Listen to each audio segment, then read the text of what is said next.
Donald Trump found himself once again at the center of political controversy as California Governor Gavin Newsom delivered a fiery and defiant response to what he called a blatant attempt to interfere with his state's autonomy and border management strategy. The exchange unfolded in a dramatic series of statements and actions that underscored the deep and widening political divide between the former president and one of his most visible Democratic rivals. What began as a policy disagreement over immigration quickly evolved into a full-scale confrontation about authority, accountability, and the limits of political influence in America's most populous state. The conflict ignited after Trump made comments suggesting that if he were in power he would send federal forces to California to deal with what he described as an invasion of illegal immigrants. The term invasion was one Trump had used repeatedly in his campaign rallies and interviews as part of his hardliner immigration rhetoric. His words were met with outrage from Democrats who accused him of fear-mongering and attempting to exploit border and attentions for political gain.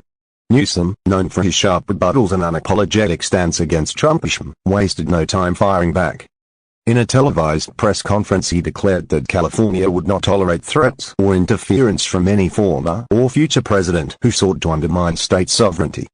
His remarks were both direct and defiant, stating that California has always done its part to secure the border humanely and responsibly. Newsom said California is not a battleground for political theater. We are not a backdrop for campaign slogans or scare tactics. The state of California will protect its people and its laws from anyone who tries to trample on them. His words drew applause from supporters and social media, lit up with praise from Democrats and immigration advocates who viewed his stance as a bold rejection of Trump's aggressive approach to immigration control.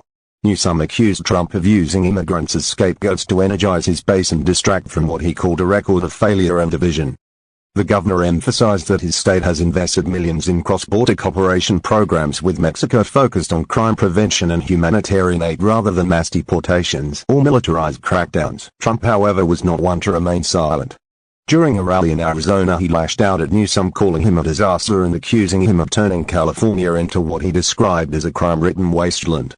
Trump insisted that his warnings about an invasion were justified by what he claimed was a surge of illegal crossings along the California-Mexico border. He vowed that if elected he would deploy National Guard troops and federal agents to what he called lawless sanctuary states. His audience erupted in cheers as he doubled down, saying they can't stop me from protecting America's borders.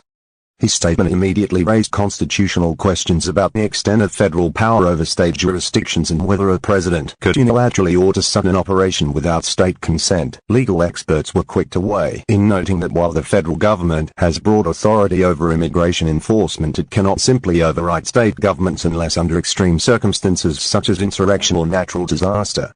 Constitutional law professor Alan Morrison noted that Trump's rhetoric may sound tough, but it is largely bluster. The president does not have the authority to occupy a state or take over its police functions unless invited or legally mandated by Congress, he explained. Newsom himself referenced this point during a follow-up interview, asserting that Trump's threats reveal a deep misunderstanding of the Constitution. He said California would fight any unlawful federal incursion in court and would win justice at bid. During Trump's previous administration on issues ranging from environmental regulations to immigration bans, behind the heated words lay a deeper political battle. Trump has been intensifying his attacks on Democratic leaders as he campaigns for a return to the White House, portraying them as weak on crime and immigration. Newsom, on the other hand, has been positioning himself as one of the loudest voices defending progressive governance against right-wing populism. Although Newsom has not announced a presidential run, many analysts view his actions as part of a larger strategy to raise his national profile. His strong media presence and confident rebuttals to Trump have earned him both admiration and criticism. Some Democrats see him as a future national leader capable of uniting the party's liberal and moderate wings, while conservatives accuse him of political opportunism and virtue signaling. The confrontation reached a boiling point when Newsom held a televised meeting with local law enforcement leaders and humanitarian organizations in San Diego.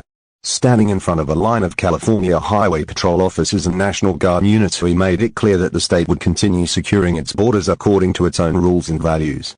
He emphasized coordination with federal agencies on lawful terms, but dismissed the notion of militarizing the border as Trump had suggested. We don't solve humanitarian challenges by declaring war on desperate families, he said. We solve them by addressing root causes and respecting human dignity. The event was widely covered by major networks and interpreted as a direct challenge to Trump's tough talk. Political analysts describe it as a defining moment for Newsom's leadership. Meanwhile in Washington, the Biden administration offered quiet support for Newsom's position while avoiding direct confrontation with Trump's remarks. A White House spokesperson stated that immigration enforcement must be lawful, coordinated and humane, adding that rhetoric about invasion only fuels fear and division. Privately, administration officials expressed concern that Trump's comments could inflame tensions at the border and embolden extremist groups. Intelligence sources reported an uptick in online chatter from far-right organizations, praising Trump's stance and calling for citizen patrols near California's southern border. Federal authorities were monitoring the situation closely, fearing potential clashes or vigilante incidents. On-the-ground border communities were caught in the political crossfire. In cities like Calexico and El Centro, local leaders expressed frustration at being used as pawns in a national political drama. Many residents said they wanted real solutions, not slogans.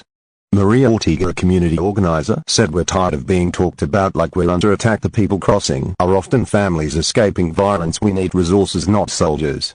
Her sentiment was echoed by faith groups and non-profit organizations that work with migrants daily.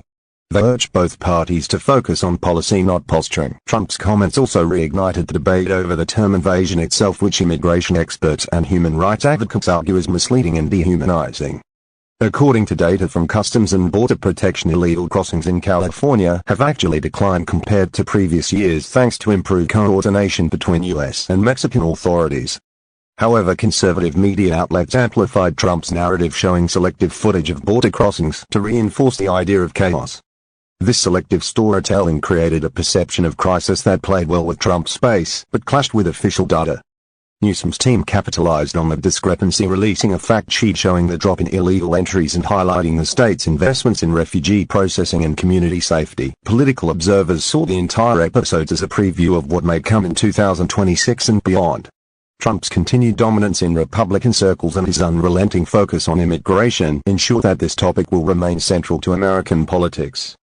Newsom's assertive pushback positions him as a leading Democratic voice capable of confronting Trump head-on. Both men thrive on media attention and public confrontation, turning policy disputes into televised spectacles. The difference lies in their approach. Trump leans on fear and force, while Newsom appeals to legality and compassion.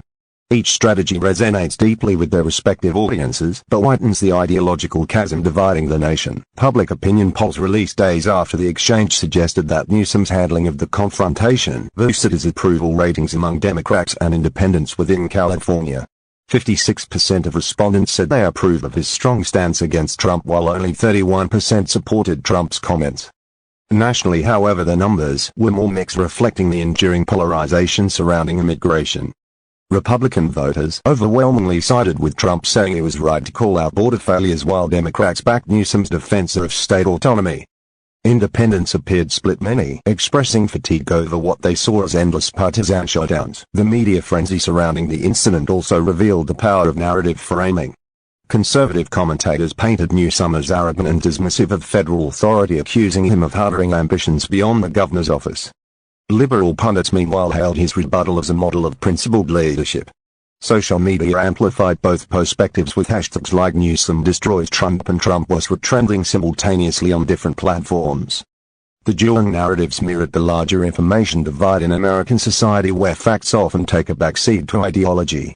Experts warn that such polarization erodes trust in institutions and makes bipartisan policy solutions increasingly elusive. As the days past, that confrontation began to fade from the headlines, but its political echoes lingered. Trump continued referencing the incident at rallies, claiming that Newsom was proof of why Democrats couldn't be trusted with border security. Newsom in turn used the moment to promote California's alternative vision of immigration management, one based on integration and humanitarianism. In a follow-up speech he remarked, "We can protect our borders without losing our humanity. That's the difference between us and them." His line drew standing ovations from Democratic audiences and was replayed across progressive media outlets. Behind-the-scenes advisors on both sides viewed the episode as politically beneficial. Trump's team saw it as a chance to reinforce his law and order image, while Newsom's aides saw it as an opportunity to showcase his leadership under pressure. Yet political strategists noted that such confrontations also risk deepening fatigue among moderate voters who crave solutions rather than spectacle. Still, in a media-driven political landscape, confrontation often translates into attention, and attention remains the most valuable currency in modern politics. As the dust settled, one thing became clear: both Trump and Newsom had successfully turned a policy dispute into a defining political moment. Each spoke to his base with conviction and clarity. Trump's supporters saw him as the only one willing to defend America's borders, while Newsom's followers viewed him as the steadfast defender of state rights and human dignity. The clash highlighted the contrasting visions of America's future, one driven by nationalism and enforcement, the other by inclusion and constitutional restraint. The border may have been the battlefield, but the real fight was for the soul of American governance. In the end, Newsom's calm but forceful response left Trump momentarily on the defensive.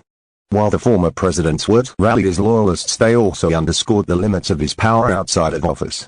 Newsom's command of facts and law, combined with his confident media presence, gave him the upper hand in the immediate aftermath. Whether this moment will carry long-term political consequences remains to be seen, but for now it marked a rare instance where Trump was publicly put in his place by a Democrat unafraid to challenge him directly. The episode not only exposed the fractures within American politics, but also served as a reminder that leadership in the modern era is often measured not just by